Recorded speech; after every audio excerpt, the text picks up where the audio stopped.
നിങ്ങൾ നമ്മുടെ പ്രകൃതിയിലേക്കൊന്ന് നോക്കിയിട്ടുണ്ടോ? കാക്കയും പൂച്ചയും പട്ടിയും പരുന്തും കൊതുകും ഉറുമ്പും പ്രാണിയുമെല്ലാം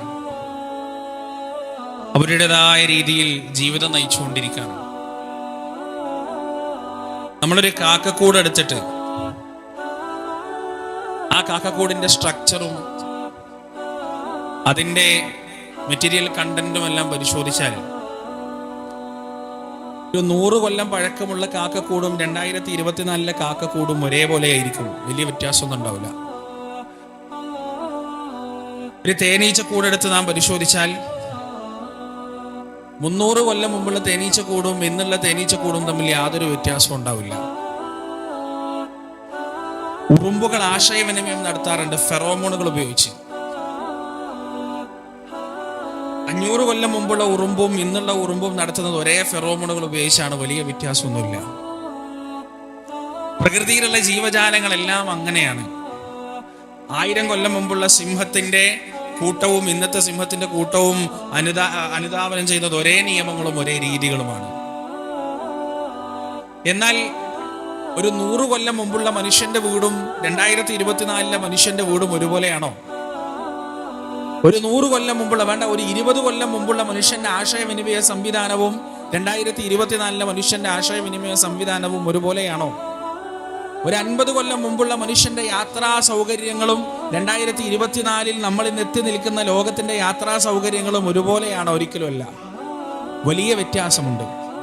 മറ്റു ജീവജാലങ്ങൾക്കൊന്നും നേടിയെടുക്കാൻ കഴിയാത്ത അഭൂതപൂർവമായ വലിയ വളർച്ചകളും പുരോഗമനങ്ങളും നേടിയെടുക്കാൻ മനുഷ്യ സമുദായത്തിന് സാധിച്ചിട്ടുണ്ട്, മനുഷ്യകുലത്തിന് സാധിച്ചിട്ടുണ്ട്.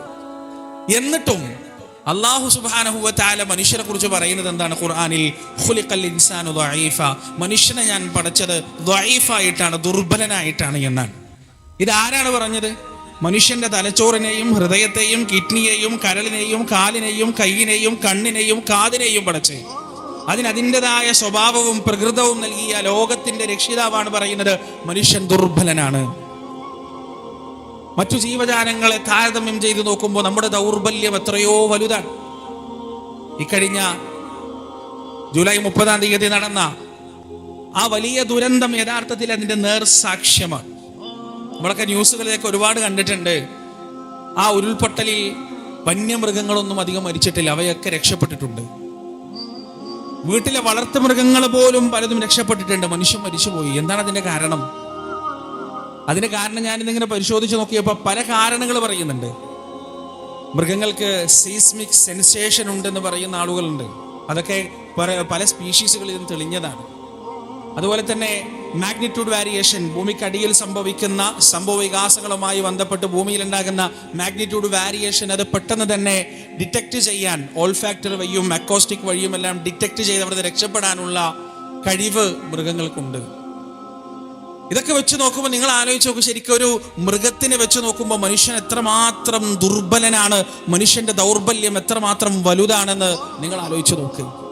അവയ്ക്ക് വലിയ സംവിധാനങ്ങളും സാങ്കേതികതകളും പുരോഗമനമൊന്നും ഇല്ലെങ്കിലും ഒരു പ്രകൃതി ദുരന്തം വരുമ്പോൾ ആ പ്രകൃതിയിൽ ഉണ്ടാകുന്ന കെമിക്കൽ ചേഞ്ച് അനുസരിച്ച്, രാസവസ്തുക്കളുടെ മാറ്റങ്ങൾ അനുസരിച്ച്, പുഴയുടെ ഒഴുക്കിന്റെ ദിശയനുസരിച്ച്, അന്തരീക്ഷത്തിന്റെ മാറ്റങ്ങൾ അനുസരിച്ച് വരാൻ പോകുന്ന ദുരന്തത്തെക്കുറിച്ച് മുൻകൂട്ടി മനസ്സിലാക്കുവാനും അതിൽ നിന്ന് ഓടി രക്ഷപ്പെടാനും ഉള്ള കഴിവ് മൃഗങ്ങൾക്ക് അല്ലാഹു നൽകുമ്പോൾ മസ്തിഷ്കമെന്ന വലിയ അത്ഭുതം മനുഷ്യൻ അല്ലാഹു നൽകിയിട്ടും ഇത്രയെല്ലാം പുരോഗമന മനുഷ്യൻ നേടിയിട്ടും പ്രിയപ്പെട്ടവരെ, ഒരു അപകടം വരുമ്പോൾ മുൻകൂട്ടി മണത്തറിയാനുള്ള ശേഷി മനുഷ്യനില്ല എന്നതാണ്.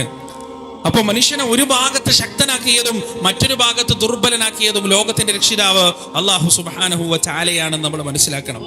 ഈ ദുനിയാവിന്റെ മൊത്തത്തിലുള്ള സ്വഭാവം തന്നെയാണ് ഈ ദൗർബല്യം എന്ന് പറയുന്നത്. ദുനിയാവ് മൊത്തം, മനുഷ്യന്റെ ചുറ്റിലുമുള്ള സംവിധാനങ്ങൾ മുഴുവനും ദുർബലമാണ് എന്ന് അല്ലാഹു സുബ്ഹാനഹു വ തആല നമുക്ക് പഠിപ്പിച്ചിരുന്നുണ്ട്.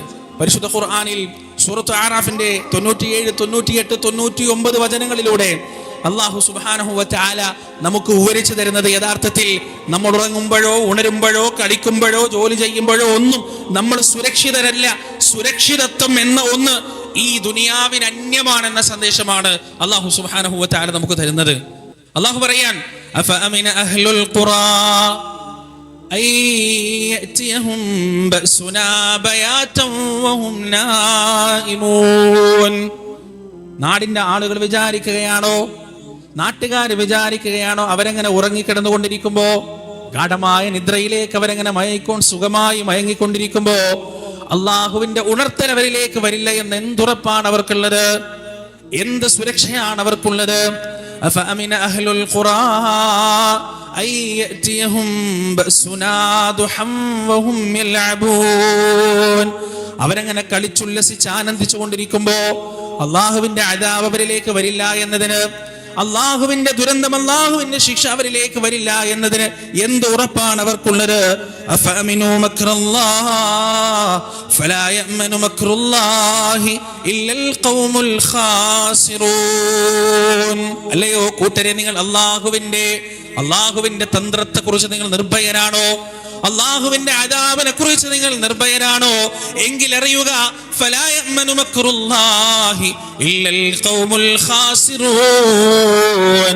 നഷ്ടപ്പെട്ട സമുദായമല്ലാതെ, ഭാഗ്യം കെട്ടവരല്ലാതെ അള്ളാഹുവിന്റെ അദാബിനെ കുറിച്ച് നിർഭയരായിരിക്കുകയില്ല എന്ന് പരിശുദ്ധ ഖുർആൻ നമുക്ക് പഠിപ്പിച്ചു തരികയാണ്. പ്രിയപ്പെട്ടവർ, ദുനിയാവിന്റെ അവസ്ഥയാണ്. എത്രയോ സ്ഥലങ്ങളിൽ പടച്ചറബ് ചോദിക്കുന്നുണ്ട്. സൂറത്തുൽ മുൽക്കിലൂടെ അല്ലാഹ് ചോദിക്കുകയാണ്, അഅമിൻതും മൻ ഫിസ് സമാ ഐ യഖ്സിഫ ബികുമുൽ അർദ ഫഇദാ ഹിയ തമൂർ. ഭൂമി ഇങ്ങനെ തിളച്ചു മറിഞ്ഞുകൊണ്ടിരിക്കുമ്പോ ആ ഭൂമിയിലേക്ക് നിങ്ങൾ ആഴ്ത്തപ്പെടില്ല എന്ന് എന്തുറപ്പാണ് നിങ്ങൾക്കുള്ളത്? നിങ്ങൾ ആലോചിച്ചിട്ടുണ്ടോ പ്രിയപ്പെട്ടവരെ? ചൂരൽ മലയിലും പുഞ്ചിരിമട്ടത്തും മുണ്ടക്കയിലുമെല്ലാം കിടന്നുറങ്ങിയ ആളുകൾ തലേ ദിവസം രാവിലെ എഴുന്നേറ്റ് അവർക്ക് ചെയ്യാനുള്ള കാര്യങ്ങൾ പ്ലാൻ ചെയ്ത് കിടന്നുറങ്ങിയവരാണ്. കുട്ടിയെ കൂട്ടിപ്പിടിച്ച് താരാട്ട് പാടി ഉറക്കുന്ന ഉമ്മമാർ ഒരിക്കലും വിചാരിച്ചിട്ടില്ല ഭ്രാന്തമായ ഒഴുക്കിൽ ഈ നാട് മുഴുവൻ നശിച്ചു പോകുകയാണെന്നുള്ള ചിന്ത ഉമ്മമാരുടെ മനസ്സിലുണ്ടായിരുന്നില്ല. നാളെയെക്കുറിച്ചുള്ള പദ്ധതികളും പ്രതീക്ഷകളും പ്ലാനുകളും ഉള്ളവരായിരുന്നു അവരെല്ലാവരും. എന്നാൽ എൻ്റെ പ്രിയപ്പെട്ടവരെ, ആ സൂര്യോദയം കാണാൻ അവരിൽ പല ആളുകൾക്കും സാധിച്ചിട്ടില്ല എന്ന് തന്നെയാണ് സത്യം. ഈ ദുനിയാവിന്റെ മൊത്തം അവസ്ഥയാണിത്.